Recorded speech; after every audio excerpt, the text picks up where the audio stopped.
Aujourd'hui, on parlera de Tailwind en fait. On parlera de Tailwind CSS. En fait, comme le titre le dit, on va parler de pourquoi Tailwind a été créé, les avantages et quelques conseils. Et ici, je dis, nous nous mettrons dans la peau d'Adam Watan. En fait, Adam Watan, c'est le créateur de Tailwind CSS. En fait, cette phrase est nécessaire parce que, en fait, on va partir dans la mesure où, en fait, c'est nous qui créons, donc on se dit, c'est nous qui allons créer Tailwind en fait. Donc, on va partir comme si on était dans la peau d'Adam pour voir les. Donc, on va essayer de penser comme il a pensé et voir pourquoi il a créé tel huile. Alors, sans plus tarder, je vais d'abord me présenter. Qui suis-je? En fait, je suis Léonin Ngoya et beaucoup me connaissent plus sous le nom de Hélène sur Twitter et les réseaux. Je suis plus connu sous le nom de Hélène. Je suis un développeur front-end, je suis un intégrateur web, je suis YouTuber aussi, j'ai ma chaîne YouTube LNDev et je suis un amoureux du pur CSS. Je sais que c'est un peu bizarre une personne qui est amoureuse du plus CSS ou pas de Tailwind qui est un framework CSS. Mais bon, ok. Bon, comme j'ai dit précédemment, le but c'est vraiment de partir dedans sur la peau en fait de Adam en fait. Donc, on va commencer dans les débuts quand il apprenait à faire du CSS en fait. Il y a une première phase en fait. La première phase là, c'est le CSS sémantique. En fait, le CSS sémantique c'est quoi? L'idée est que votre code HTML ne doit contenir que les informations sur votre contenu et que toutes vos décisions de style doivent être prises par votre CSS. Ok, qu'est-ce que cela veut dire en fait? Cela veut dire que si j'ai un HTML qui est comme ça, vous voyez, dans mon HTML, on a une classe P, vous voyez, et ici, dans P, il y a revoir les amis codeurs. Et si vous remarquez bien ici, on a un classe, autant pour moi, une classe by. En fait, on constate, c'est que la classe by, c'est en fait faire référence au test-ci, au test qui est dans ma balise P, en fait. C'est pour ça ici qu'on parle de CSS sémantique. Donc, on écrit en fait nos classes CSS en fonction du test que nous, re- en fonction du test qu'on a dans notre balise HTML. Et dans le CSS, on a notre balise by qu'on met et on met en couleur rouge. Et je ne sais pas si vous comprenez un peu bien l'approche du CSS sémantique. C'est d'utiliser les classes en fait en fonction du test qu'on a dans notre HTML. Alors, avec cette approche, en fait, c'est une approche que CSS Zengarden utilise beaucoup. Et je ne sais pas si vous connaissez CSS Zengarden, mais c'est l'approche qu'elle a utilisée. Donc, c'est un exemple parfait de cette approche.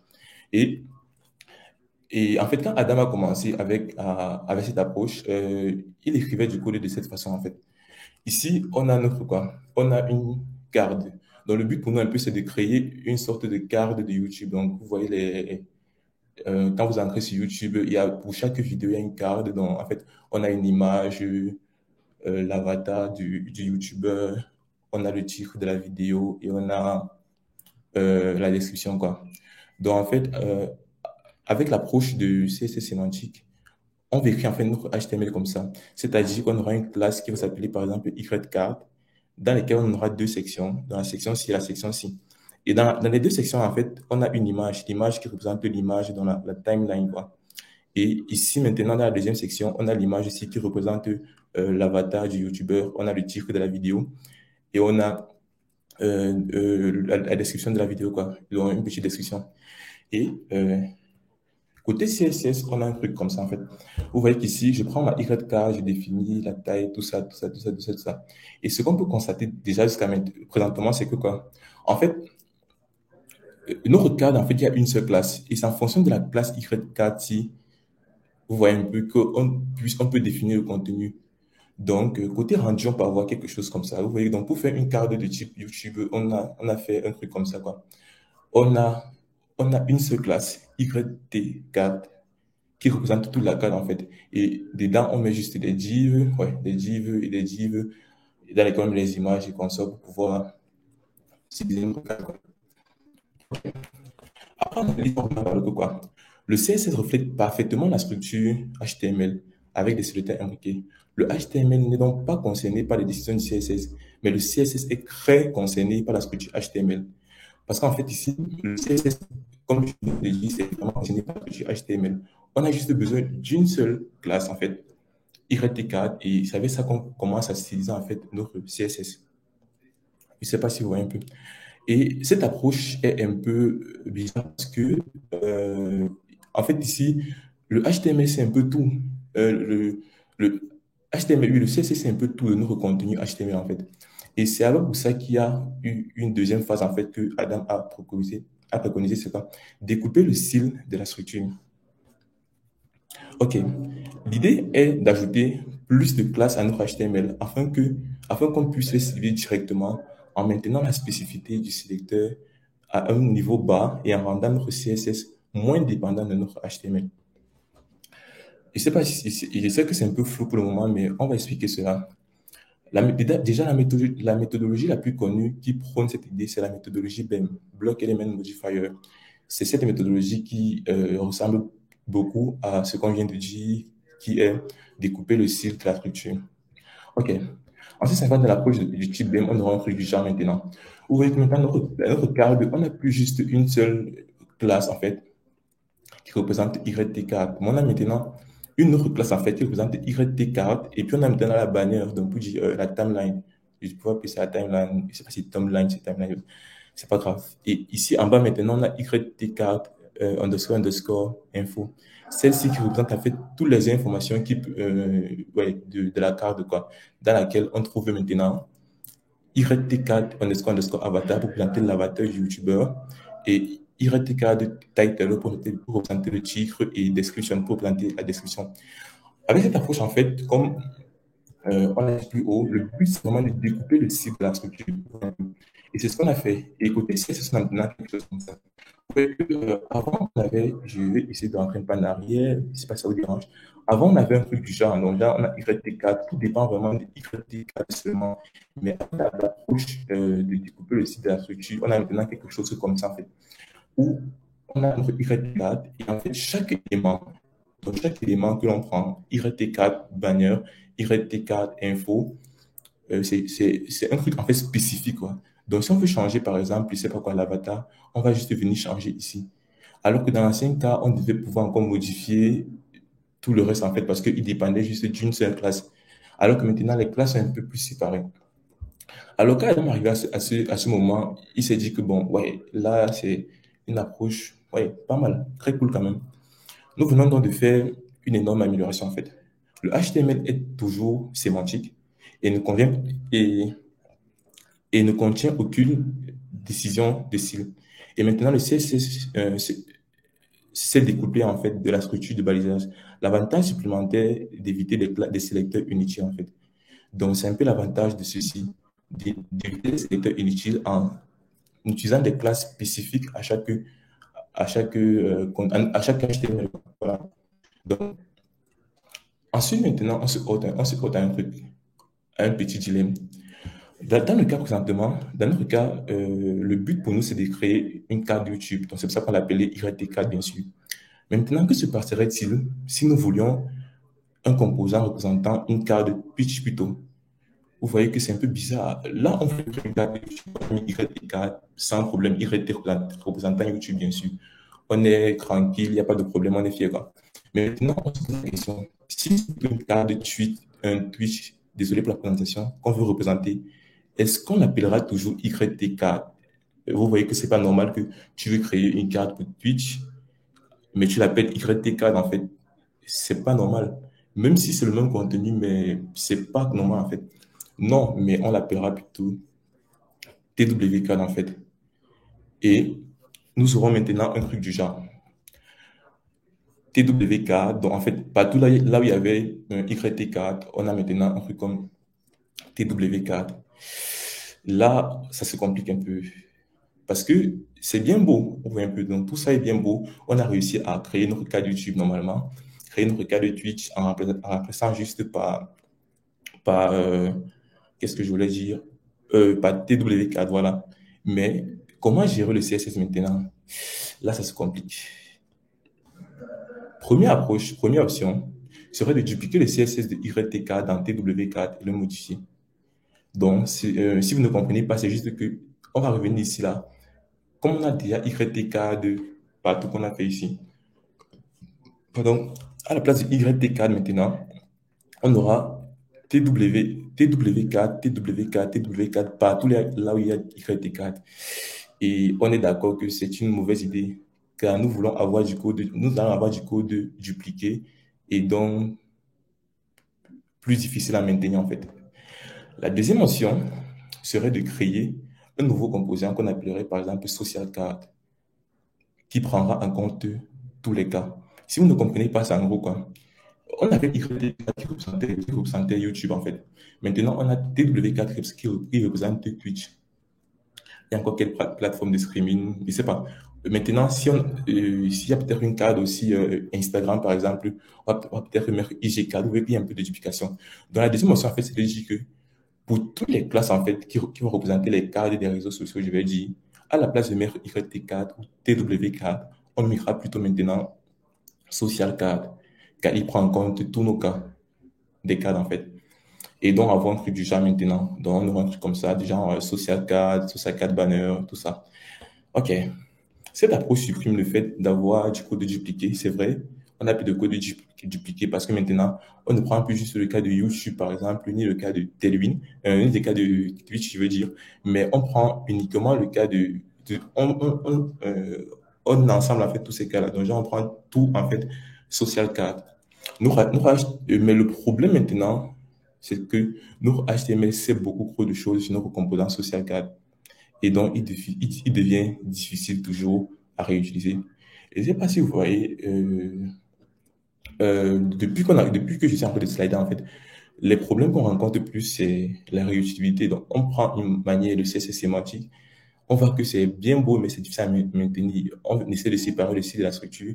C'est aussi beau dans certains cas, mais c'est toujours difficile à maintenir.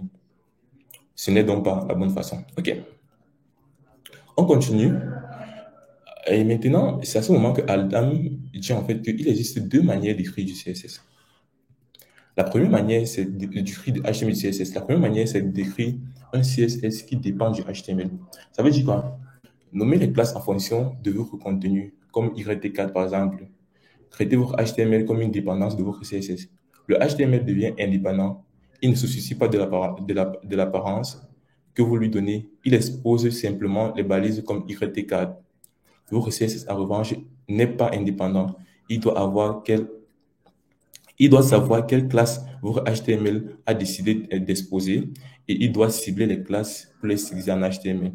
Dans ce modèle, votre HTML est réutilisable, mais votre CSS ne l'est pas du tout.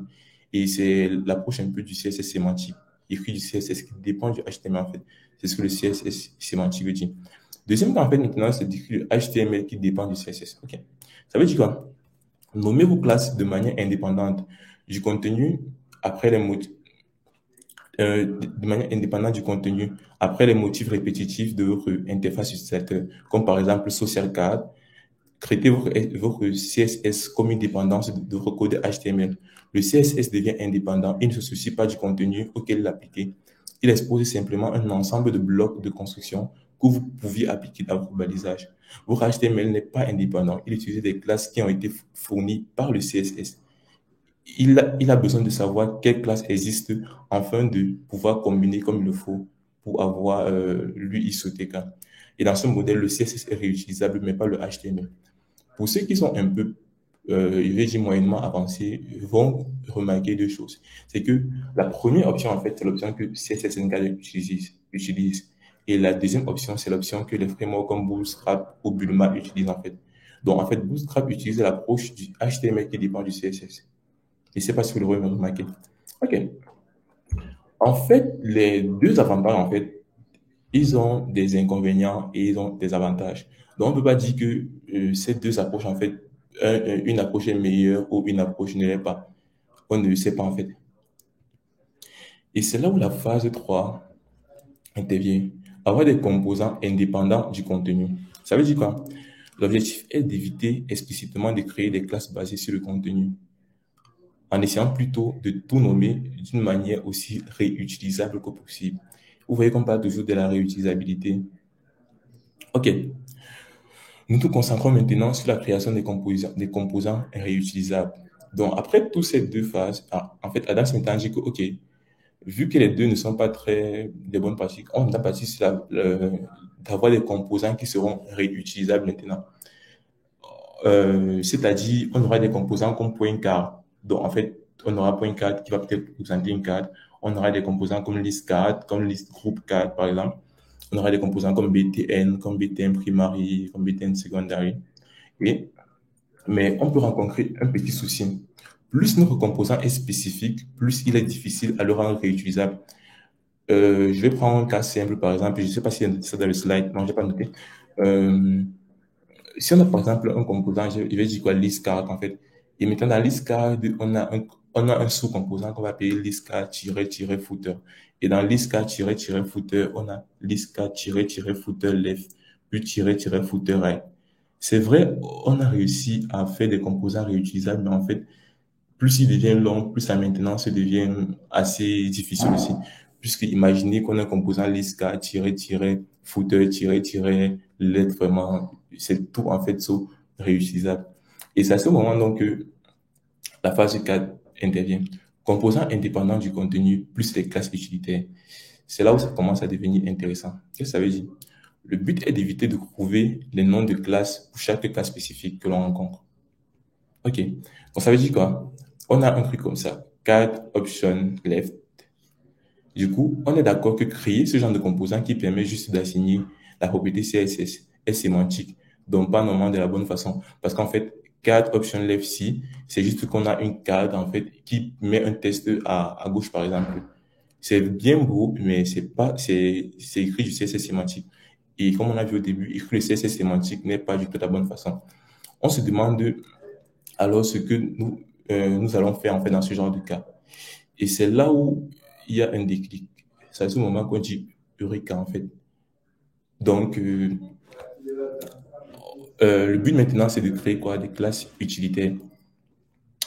Là, on se dit juste, c'est pas mieux de créer une classe qui gérera uniquement l'alignement à gauche, par exemple. Et c'est cette réflexion qui nous fait avoir maintenant les classes qui vont représenter un truc du genre. On aura une classe align left, par exemple, juste pour mettre le test à gauche. Align right, juste pour mettre le test à droite. Et on aura un truc comme mar-r-r-sm, histoire de dire que c'est un margin right, sm pour dire que c'est dans une petite taille, on met un rem. Et pareil pour le margin left, en fait. Et vous voyez que ici, ce n'est plus comme les composants réutilisables. Parce qu'avec les composants, on avait par exemple un composant car depuis on avait un truc comme cat-option-left. En fait, le truc, c'est que dans le cas là, en fait, le option dépendait un peu du cadre, en fait. C'est vrai qu'il mettait le test à gauche, mais il mettait le test à gauche dans un composant cadre. Donc, alors qu'avec cette approche, on a juste une classe, align-left, qui a pour but unique de mettre le test à gauche. À ce moment, on commence à se rendre compte que nos classes deviennent plus simples et très faciles à être réutilisables. Là, on est d'accord que la réutilisabilité est vraiment infinie. Ça devient très facile à maintenir. Et c'est à ce moment que la phase 5 intervient.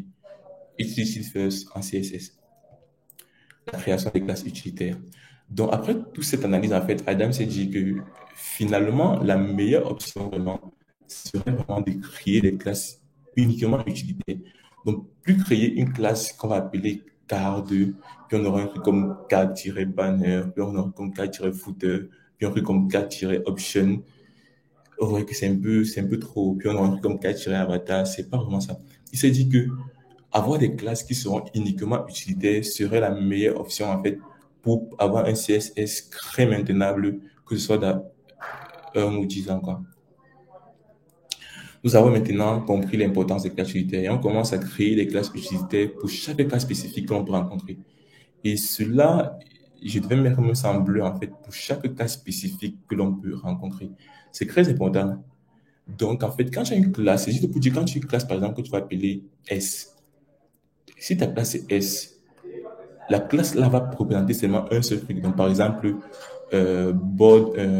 background red. Donc, si ta classe est S, le S là sera seulement pour mettre le background en rouge. Tu ne vas pas avoir une classe que tu vas appeler S et en fait mettre un background en rouge et puis tu vas mettre color white dans la même classe là. Non. En fait, les classes utilitaires refusent ça. Donc, Les classes utilitaires, c'est se dire, j'ai une classe, ma classe, ça me permet de faire une chose spécifique, en fait. Donc, on aura des composants pour avoir la taille, les couleurs, l'épaisseur des tests, euh, la taille, couleur et épaisseur des tests, les couleurs, la largeur, les positions, les bordures.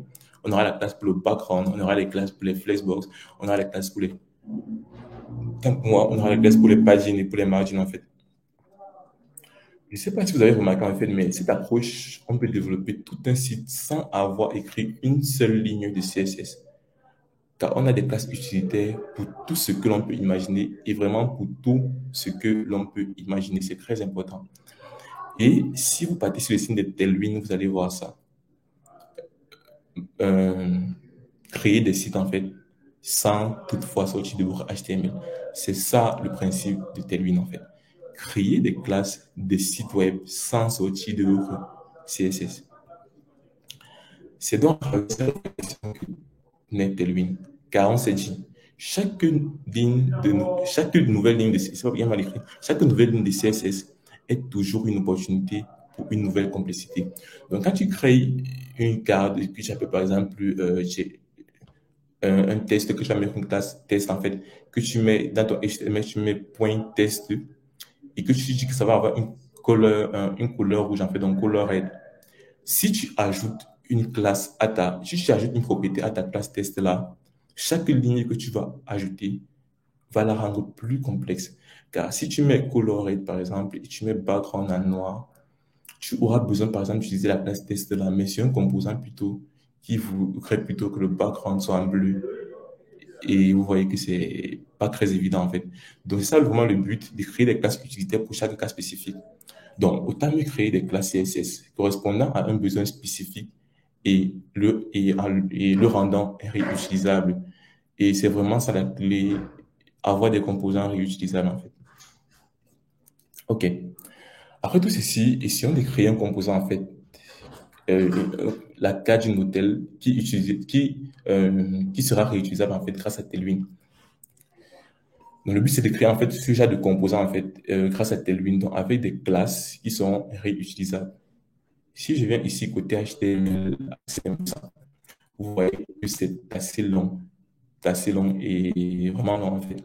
Et vous allez remarquer que si je viens par exemple ici, on a un P3 en fait qui représente uniquement le padding. Vous voyez un peu. On a un absolute ici qui représente uniquement le position absolute. On a un top 0 qui représente uniquement le top 0. Vous voyez que donc pour cette petite carte-ci, en fait, on a ça. Le but vraiment, c'est de rendre le truc réutilisable parce que en faisant ça, on sait que si maintenant, si on peut par exemple mettre, je sais pas, l'icône ci ici en haut, on ne va pas dire que, oh non, l'icône ci était dans un composant qui utilisait par exemple Flexbox, qui lui était dans un composant qui utilisait les grilles. Et là, on va dire que bon, on va encore changer toute la structure du HTML. Avec cette approche, on va dire non. Si on veut changer la position de ce bonhomme-ci, on vient juste sur sa classe qui représente son élément spécifique et on change sa position. Là, c'est un problème. Et côté CSS, donc genre le CSS que produit ça en fait, c'est un truc pas évident. Vous voyez qu'ici, on a classe absolue qui représente justement position absolue. On a classe relative qui représente seulement position relative en fait. On a top 0 qui représente seulement top 0. On a tant de choses. MB0 qui représente uniquement le margin button 0. Donc en fait, pour mettre un margin button 0, tu ne vas pas créer tu vas pas te dire que non, margin button 0 c'est trop petit pour qu'il soit juste une classe et tu vas créer par exemple une carte dans laquelle tu vas mettre un margin button 0 et tu vas aussi mettre un background en rouge. Non, si tu as un margin button 0 à mettre, tu te crées une classe qui va te permettre de faire uniquement du margin button 0.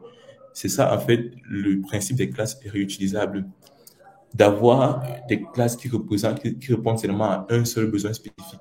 Et vous voyez que le code est assez long, assez long et beaucoup long même, juste pour une petite carte. C'est long pour un début, mais après 2 ou 3 ans, la réutilisabilité devient vraiment facile parce que tu n'as un truc qui ne dépend vraiment de rien, donc tu viens juste, tu modifies ce que tu veux, comme tu veux, et sans problème.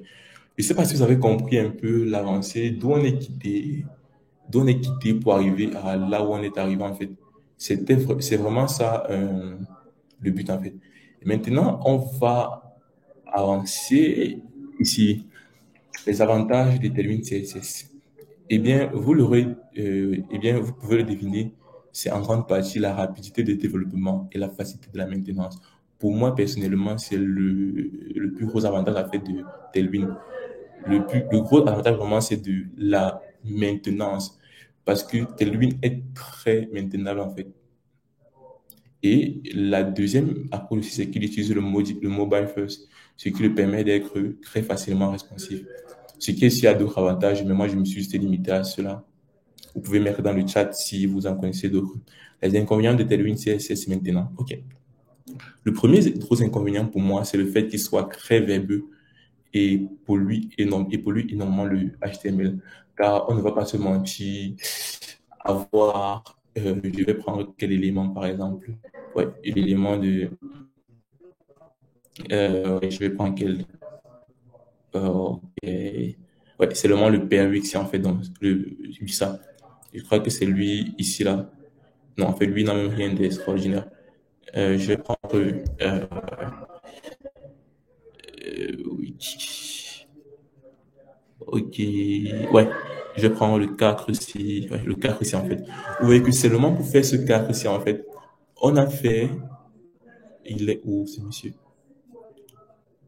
Il a fait tout ça en fait. On a mis un margin button, on a mis un font semi-bold, on a mis un test black, on a mis tout ça. Que quand tu vas mettre le over, il y aura une transition comme ça et la durée serait de 0,5 secondes. Juste pour avoir ce cas crucial en fait, on a mis une classe, deux classes, trois classes, quatre classes, cinq classes, six classes, sept classes CSS, juste pour avoir ce petit cas, cette petite cas en fait.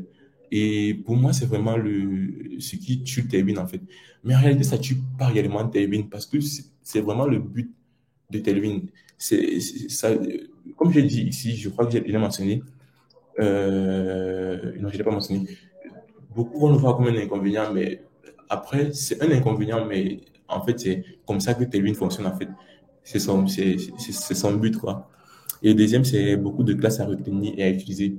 En certains cas, c'est pas un réel inconvénient car tu peux faire des recherches sur le site officiel. Ouais, parce que j'entends beaucoup de personnes me dire que Hélène, j'aime Tailwind parce que je connais pas le CSS. Mais quoi? Tu aimes Tailwind, mais tu connais pas le CSS. Pour moi, je trouve ça très banal parce que, en fait, faire du code Tailwind, en fait, c'est faire du CSS. Le Tailwind, c'est le CSS unifié. Parce que ici, tu veux pas me dire que je vais partir où, ouais. Ici, par exemple, position absolute top 0, left 0. Tu réussis à écrire ça, est-ce que c'est écrire une classe, par exemple, en CSS avec position absolue top 0, left 0 qui va te dépasser? Mais non. Si tu fais Tailwind, ça veut dire que pour moi, tu dois connaître normalement le CSS. Parce que Tailwind simplifier ton CSS mieux maintenable, en fait. Donc, comme je l'ai mentionné ici, pour moi, c'est pas un réel inconvénient parce que, en fait, si par exemple, tu veux faire quoi? Je vais dire quoi, un transform, par exemple, transform, translate, Y10 pixels. Si tu connais pas, tu peux acheter sur la doc de Tailwind. Et ouais, on peut même y aller maintenant. Ouais. Donc, si je viens, par exemple, ici, je tape quoi, Tailwind, CSS, ouais.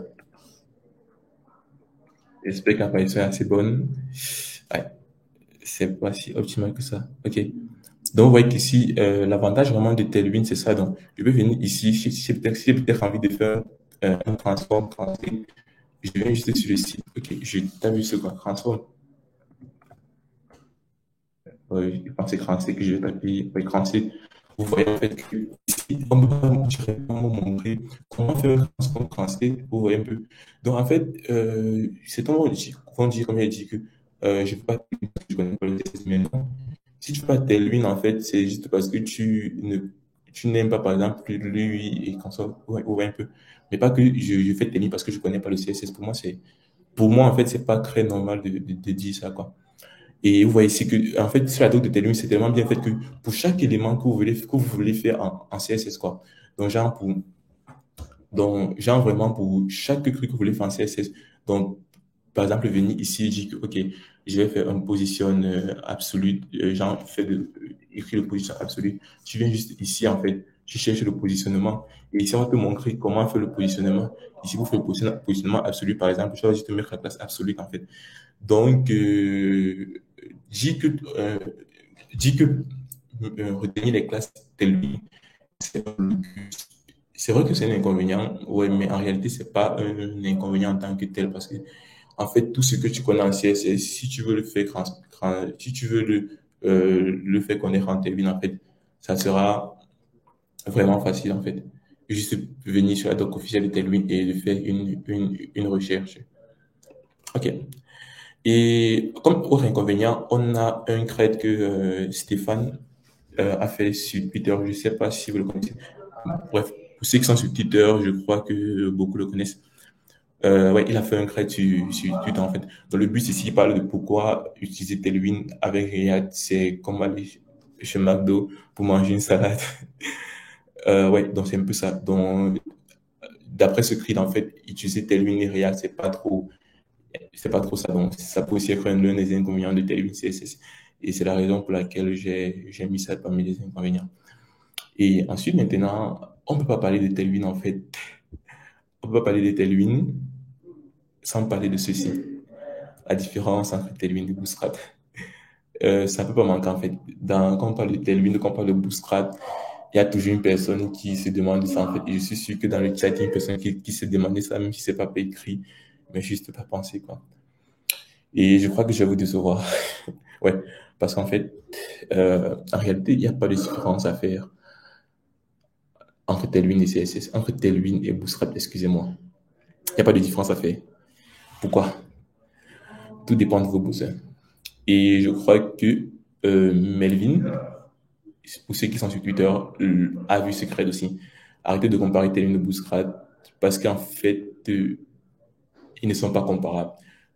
Comparer Tailwind et Bootstrap, c'est un peu comme comparer pour ceux qui voient le foot, je vais dire qui, Ronaldo et Cristiano Ronaldo bien sûr, et, et qui et un défenseur comme Kim Maguire par exemple. Donc c'est un peu ça. En fait, c'est juste pour dire qu'en fait, Tailwind CSS et Bootstrap, bien que les deux soient des frameworks CSS, ils n'occupent pas le même poste au terrain. Donc on va dire que Bootstrap c'est le défenseur et Tailwind c'est l'attaquant. Vous voyez un peu. Donc ce sont pas des trucs qu'on peut comparer. On est d'accord. C'est un truc qu'on peut comparer. Tailwind, comme on a vu depuis le début, son but vraiment, c'est de avoir des classes utilitaires, d'avoir un code très, et très, et très, et très, et très, et très, très jusqu'à où je ne m'arrête même pas maintenable. Le but de Tailwind, c'est ça, de la maintenabilité, d'avoir des trucs réutilisables, des classes réutilisables à notre guise, en fait. Et c'est en fait ça le but de Tailwind. Donc, se dit que quand j'ai une classe, ma classe représente uniquement cette partie. Ma classe ne doit pas avoir plus d'un élément, plus d'une propriété dans son CSS. Ma classe, c'est juste, je sais pas, P-0, c'est juste padding 0. M-0, c'est juste margin 0. MB-0, c'est juste margin button 0. Tu vas pas mettre, pardon, tu vas pas mettre MB-0 et puis tu vas dire que le background est red, par exemple. Non, ça se fait du tout pas. C'est pas ce que Tailwind veut. Or, Bootstrap est orienté composant. Donc, genre, je sais pas si vous connaissez Bootstrap. Non, il faut que Bootstrap, c'est sûr. Mais on va venir faire une recherche, par exemple, pour essayer de vous expliquer. Ouais, donc, je vais venir sur Bootstrap, on s'occupe de tout ça, tout ça. Ouais, ça va charger. Ouais, le truc est quand même super stylé. À partir de Bootstrap 5, ils ont fait un truc vraiment un peu stylé. Donc, je vais partir ici sur exemple 8. Je crois que c'est ici. Ou plutôt sur Docs. Je- c'est moi, je vois pas la barre de recherche. Ok, ça râle un peu. Ok, mais pourquoi aller plus loin? Ok, oh, ça râle. Excusez-moi. Ok, ouais. Je vais venir ici et je vais chercher button.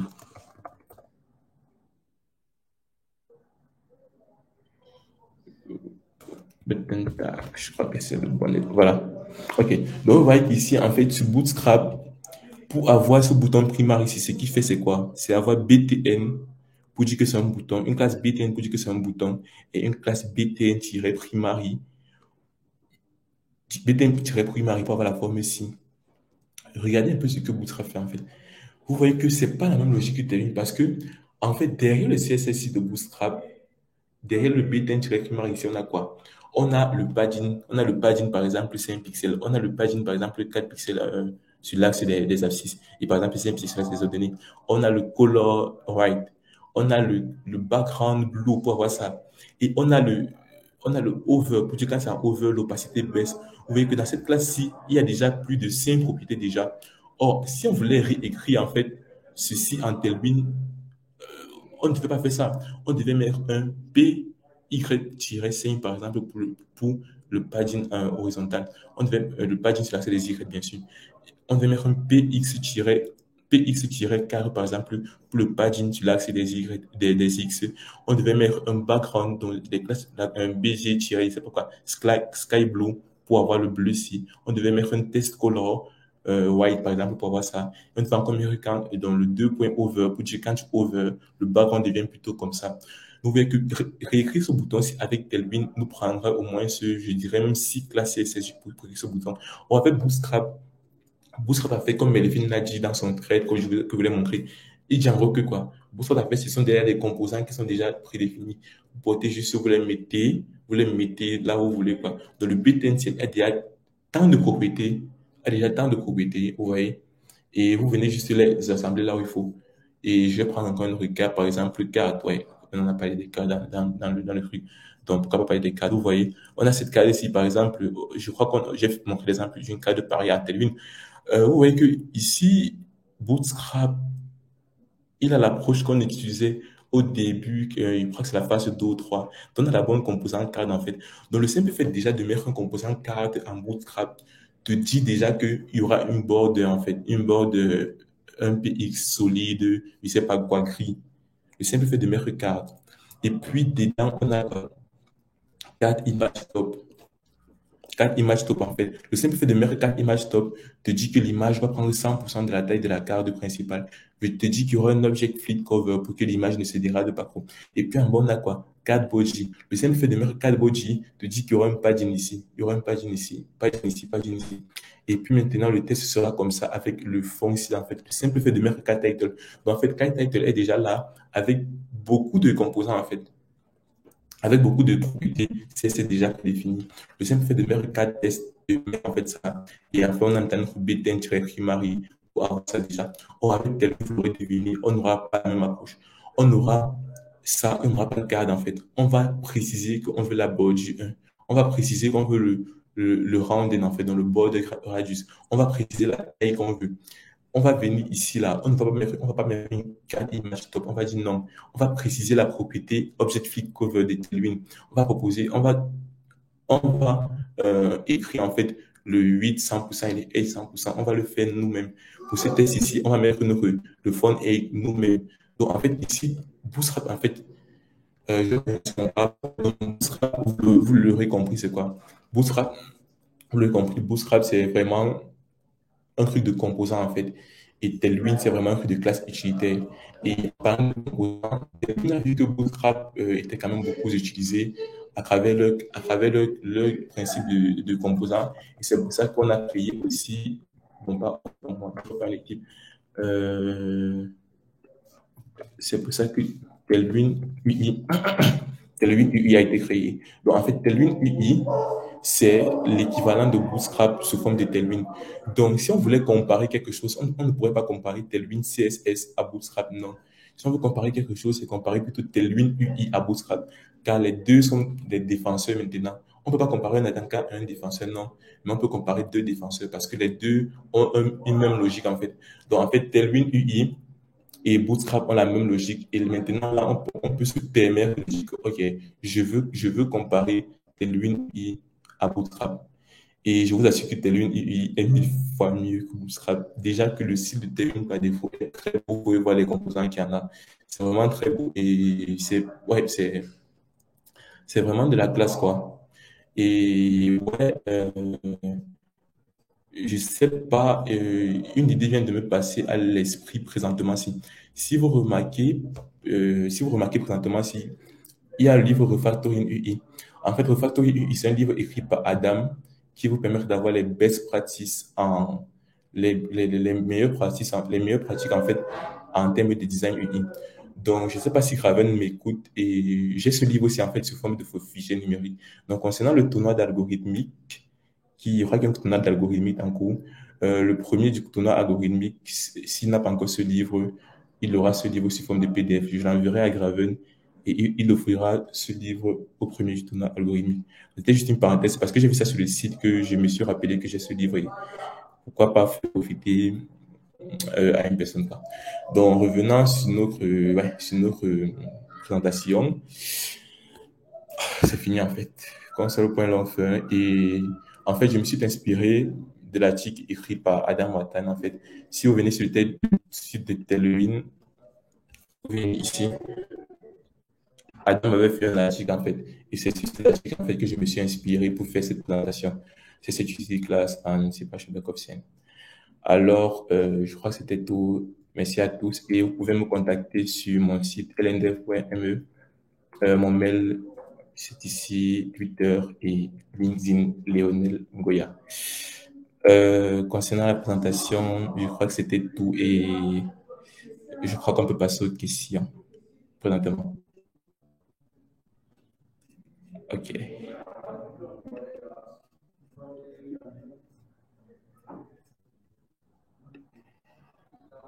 Je ne sais pas si on m'écoute toujours.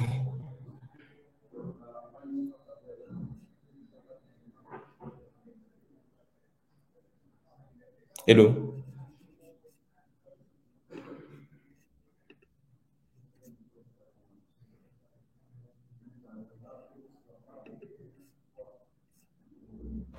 Ouais, c'est quand même bizarre. Donc, du coup, je vais essayer de lire vos commentaires. Ok. Je vais encore essayer de commenter. C'est super, oui. Merci pour les explications. Merci. Ouais. Apparemment, Graven n'est pas là. Je sais pas. Ok, merci. Si vous m'entendez, c'est cool. Merci. Euh, ouais.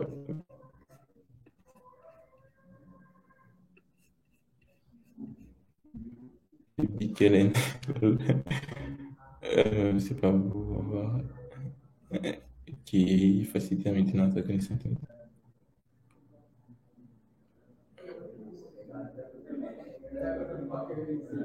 Utilisation.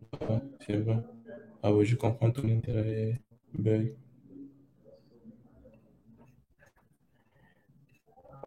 Ok.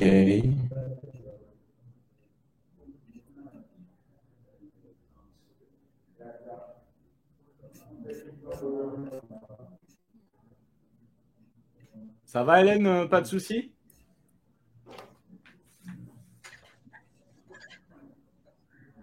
Hélène, tu Hello, m'entends? Ravel. Oui, je t'entends. Ok, tout va bien de ton côté? Ouais, tout va bien. Ok, super.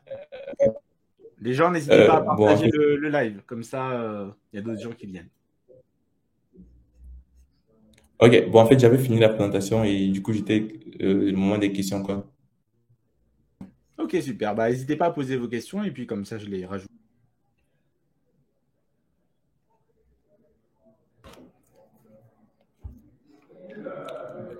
Parle de la possibilité de tout personnaliser via le fichier typographique qui te permet, par exemple, d'ouvrir les classes de base. Ah oui, en fait, oui, c'est ça. Donc, Tailwind a une possibilité de créer des classes, en fait, donc de custom ses propres classes. Ouais, c'est possible, mais comme j'ai dit, de base, c'est pas vraiment l'approche de Tailwind. Le but de Tailwind de base, c'est vraiment d'avoir des classes uniquement utilitaires pour avoir des besoins spécifiques. Mais après, peut-être qu'il s'est rendu compte on avait, par exemple, plusieurs besoins qu'on pourrait faire en CSS natif. Donc, du coup, il a créé cette option de pouvoir avoir des classes custom, quoi. Entre CSS et Tailwind, quand on fait le choix. Quand on fait le choix, réellement, pour moi, c'est se sentir vraiment à l'aise, en fait. Moi, pour ceux qui me connaissent, je suis une personne qui n'aime pas les frameworks CSS. Donc, même Tailwind dont je suis en train de parler, j'utilise vraiment très rarement. J'utilise vraiment très rarement, donc, vous voyez. Et je préconise vraiment Tailwind dans le cas où on a fait un grand projet, qu'on sait qu'on aura vraiment de la réutilisabilité. Donc, du coup, Tailwind serait toujours la meilleure option, car avec Tailwind, on aura des classes utilitaires on peut mettre des réseaux spécifiques et de pouvoir maintenir le projet, que ce soit 10 ans après. Ou avec le CSS, chacun a sa manière d'écrire le CSS. Donc, arriver sur un gros projet, déjà à deux ou trois personnes, il va falloir que tout le monde se comprenne comment écrire le CSS. Et ouais, c'est pas très optimal. Donc, vraiment, pour les gros projets, Tailwind est meilleur. Et sinon, pour des projets perso, moi, j'opterais toujours pour le CSS de base.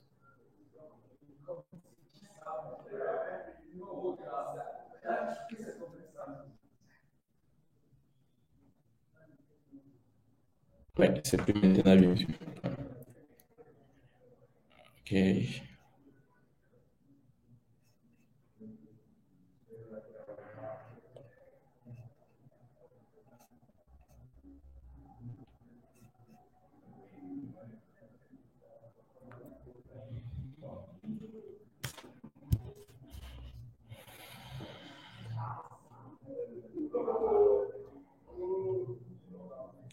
Hélène, comment combiner Tailwind avec SAS? En fait, si on doit terminer avec ça, ça sera vraiment au niveau de créer des classes custom. Parce que de base, en fait, on ne peut pas combiner Tailwind avec ça. Parce que, comme j'ai dit, en fait, Tailwind a déjà toutes les classes, en fait, toutes les classes déjà prédéfinies. Donc, plus besoin d'utiliser ça, en fait, dans Tailwind proprement dit. Parce qu'il a déjà toutes les classes que l'on puisse imaginer en CSS. Donc, il a déjà toutes ces classes-là. Donc, plus vraiment l'utiliser ça. Or, maintenant, au niveau de faire maintenant la custom, de faire des custom classes, c'est là où on peut maintenant faire intervenir ça. C'est de base, non, Tailwind n'est pas, Tailwind on ne peut pas faire du SAS dans Tailwind, quoi. Puisqu'on se base vraiment sur des classes utilitaires, pas d'imbriquer des classes dans les classes comme ça se fait. Après, pour moi, l'utilitaire, c'est cool, mais à petite dose. Ouais, à petite dose, ouais, peut-être. Mais pour moi, je dirais plus à grande dose, en fait. Parce que c'est plus à grande dose, en fait, que plus c'est à grande dose, plus ça devient plus maintenable. Si tu as juste un petit projet, pour moi, Tailwind, c'est pas très tôt, puisque tu peux juste créer des classes un peu comme tu fais en CSS normal, et tout, et tout, et tout, et tout, et tout. J'utilise des librairies annexes Tailwind, comme je disais, oui, tu peux faire des composants toi-même en utilisant uniquement les classes de base. Déjà, j'utilise pas vraiment Tailwind, et déjà, je connais pas Daisy UI, je ne le connais pas. Et ouais, je préfère généralement créer mes classes moi-même de base en plus CSS, quoi. Pour moi, tout dépend de comment tu organises ton CSS. Si c'est bien organisé, pas besoin d'utiliser un framework CSS, tu vois comment. Oui, c'est ça. Mais comme j'ai dit, le but, c'est tu peux bien organiser le CSS et c'est maintenable pour toi. Mais le but, c'est par exemple, si tu es dans une équipe de 20 personnes, est-ce que tu vas faire comprendre à ces 20 personnes, en fait, comment tu écris ton CSS? C'est ça où vient le réel problème, en fait. Comment faire communiquer à ces 20 personnes comment tu écris ton CSS? Il peut être bien maintenable normalement. Mais le but, c'est vraiment de faire connaître à toutes ces personnes comment on peut bien les maintenir. Mais après, moi, je prends aussi bien cette option, quoi. Tailwind et SCSS, c'est possible, Hélène. C'est juste pas recommandé. Ah, ok, merci, si c'est possible, c'est que c'est cool. Merci.